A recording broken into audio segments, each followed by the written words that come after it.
2 filhinhos e uma mamãezinha e um privilégiozinho especial, igual cabeça de crente em igreja, que fica pensando que a única coisa que interessa a Deus é o que acontece naquele grupelinho.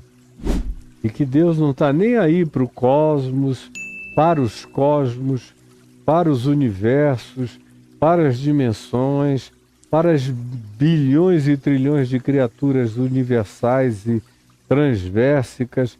E Deus não está nem aí para todas as trilhões de criaturas que habitam o planeta, os mares, as águas, debaixo das águas, a terra, os ares, criaturas de todos os tamanhos e naturezas e formatos e expressões.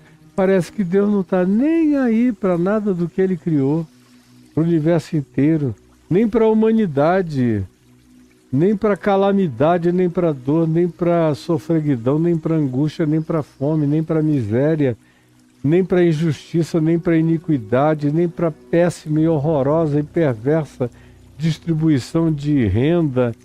Parece que Deus não está nem aí para tudo que os profetas disseram que Deus priorizava. Parece que Deus não está nem aí para tudo que Jesus pautou. Jesus pautou como prioridade dele, Jesus, que eram as prioridades do Pai, que trabalhava até agora, e ele disse: eu trabalho também pelas mesmas pautas e interesses. Mas crente é assim, como a mulher de Zebedeu e como Tiago e João, todo mundo é igual. Querem saber quais são os privilégios especiais para o gueto.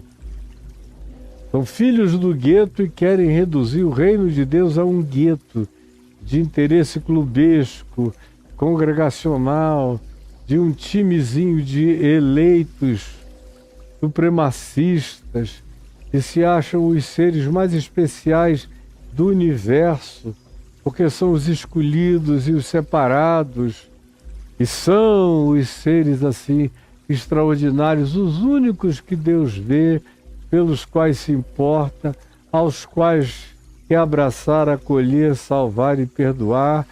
Tamanho é o narcisismo desses grupelhos religiosos, dessas seitas, porque o que a mulher de Zebedeu e Tiago e João estão expressando aqui é a mentalidade da seita. É a mentalidade da seita. É tipo os 144 mil dos Testemunhas de Jeová, baseados no Apocalipse, ou o grupo dos escolhidos da Ellen White no Adventismo, ou o grupo dos eleitos, dos ultra-eleitos, na predestinação dupla, de dupla mão, e que Deus não só predestinou uns para os céus, mas predestinou todo mundo mais para o inferno. É coisa de seita, horrorosa. E vocês todos são criados na seita. Na igreja pentecostal, são os batizados do Espírito Santo, os únicos que têm garantia de alguma coisa. E assim mesmo, se na sua hipocrisia apresentarem um currículo vitae de não pecados exteriores, visíveis, mensuráveis e quantificáveis, fotografáveis e filmáveis. É isso que interessa a eles. Se pode depreender da cara para fora, porque não tem nada a ver com a pestilência e o impregnamento de perversidade e de peçonha e de rapina e de putrefação nas suas almas. Nada. É a mentalidade da seita que prevalece aqui. Só uma mente muito atrofiada. E olha que eles estão diante de Jesus, mas estar diante de Jesus não os previne da mentalidade seita, nem da atrofia pessoal, porque é a cabeça de cada um que cria esse ambiente de ultra privilégio particularizado para si mesmo. O que é uma vergonha, um caos, uma tristeza e algo que se repete em todos os grupos cristãos do planeta Terra. Eles acham que ganharam uma vocação superior à de todos. E sem eles, Deus não age no mundo. sem que eles vão, sem que eles preguem, sem que eles falem, sem que eles defendam a Deus, sem que eles tenham um lugar garantido de visibilidade, um trono de glória para serem expressões de Deus na terra, Deus está diminuído. E não querem considerar que é necessário que primeiro o Cristo padeça todas as coisas e depois entre na sua glória.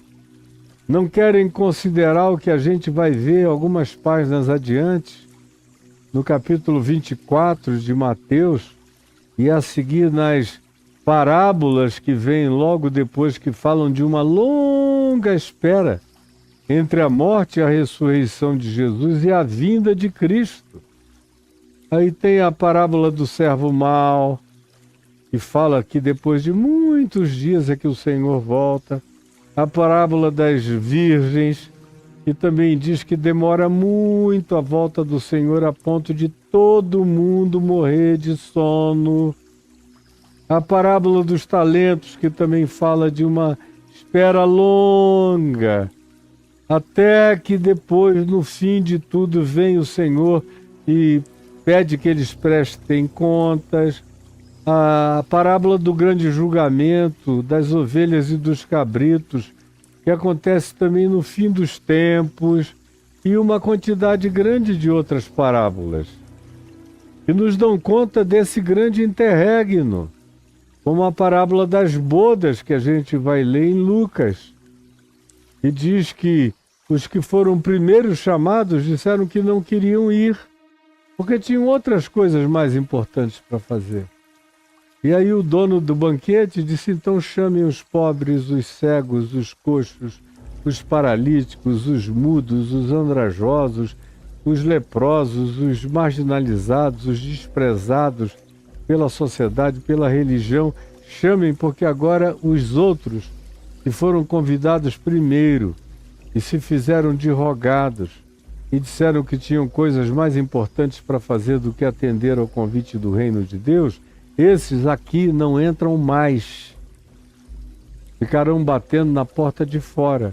Agora aqui dentro a gente vai encher de todo mundo que eles repudiam, que eles odeiam.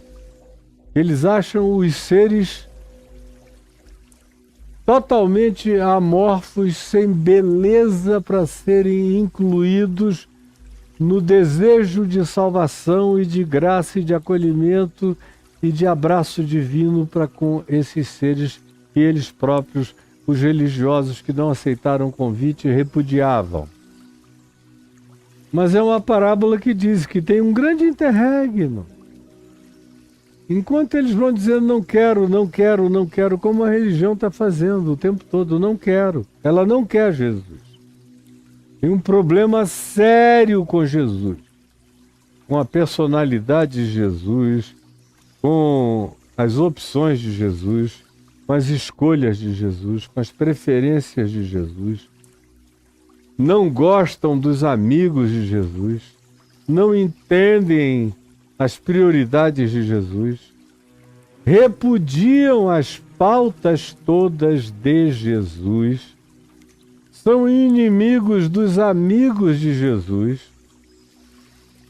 acusam Jesus de fazer os milagres que faz pelo poder de demônios, do maioral dos demônios. Chamam Jesus de louco, de hippie, de suicida, de inconsequente, de samaritano endemoninhado, de todas as coisas, de amigo licencioso, de publicanos e de pecadores. Eles não pouparam definições pejorativas para Jesus, assim como o fazem os mesmos religiosos hoje em relação a qualquer pessoa que manifeste um pingo de semelhança com Jesus, já recebe imediatamente a mesma perseguição, do mesmo gênero, a mesma coisa.